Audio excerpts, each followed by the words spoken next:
Saya di sini akan mempresentasikan materi analisis karakteristik dan kebutuhan peserta didik di era digital, tantangan bagi pendidik. Jadi, saya di sini akan menampilkan video dari mata kuliah pengantar pendidikan yang diberikan oleh dosen pengampu saya yaitu Dr. Andes Jan Amori, Magister Pendidikan. Selamat menyaksikan. Di era digital telah mengubah hampir seluruh aspek kehidupan, termasuk dalam bidang pendidikan. Pengguna internet di Indonesia mencapai 60% atau 200 juta orang, dengan hampir 50% diantaranya adalah remaja dan pelajar.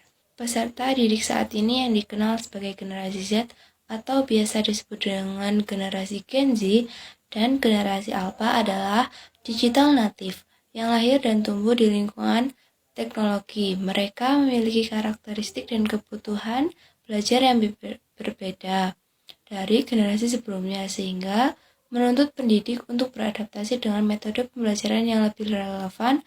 Namun, transformasi digital ini juga membawa tantangan seperti kesenjangan kompetensi teknologi antara pendidik dan peserta didik, masalah akses teknologi, serta degradasi karakter akibat pengaruh negatif internet. Oleh karena itu, analisis mendalam mengenai karakter dan kebutuhan peserta didik era digital menjadi penting untuk merancang strategi pembelajaran yang efektif. Oke, saya di sini akan menjelaskan tentang karakteristik peserta didik di era digital.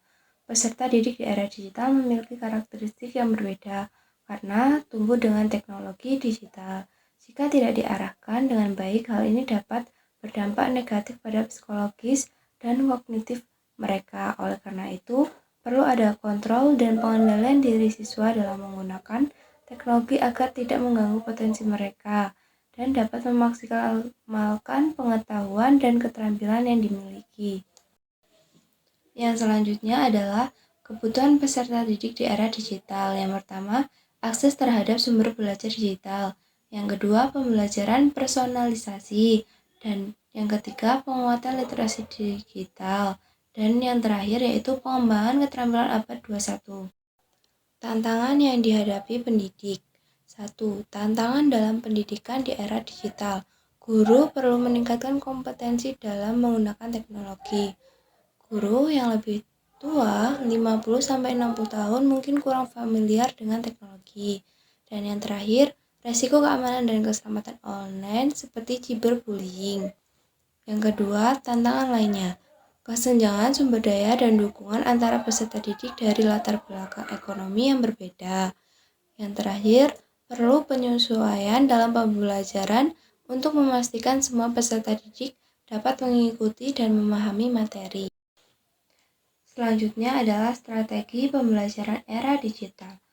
Strategi pembelajaran era digital yakni dengan memanfaatkan model pembelajaran di era digital, yaitu dengan melakukan inovasi pembelajaran digital, melakukan evaluasi, serta mendesain pembelajaran. Adapun strategi lainnya seperti A. Model pembelajaran era digital, yaitu 1. Blended learning. Blended learning adalah merupakan suatu sistem belajar yang memadukan antara belajar secara face-to-face atau biasa disebut tatap muka dengan belajar secara online melalui penggunaan fasilitas teknologi. Yang kedua yaitu flipped classroom, biasa disebut model flip block classroom atau kelas terbalik, merupakan model pembelajaran di mana peserta didik belajar dari rumah dengan memanfaatkan teknologi yang mendukung pembelajaran, sedangkan pada saat jam di kelas digunakan untuk berkolaborasi, berkreasi, dan bekerja sama. Yang ketiga, e-learning.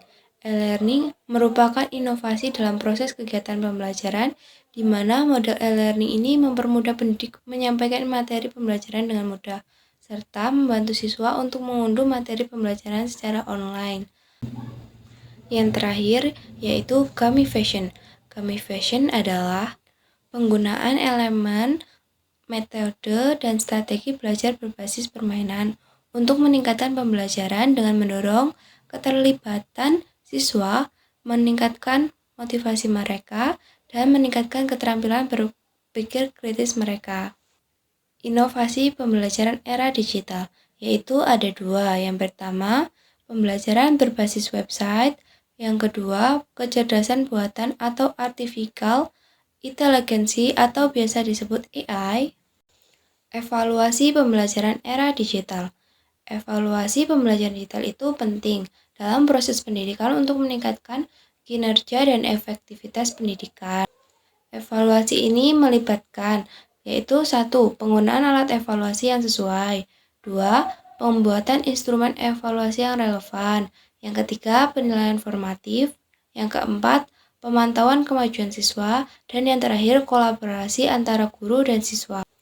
Tujuan evaluasi adalah untuk memberikan umpan balik yang efektif dan meningkatkan motivasi siswa untuk memperbaiki cara belajar.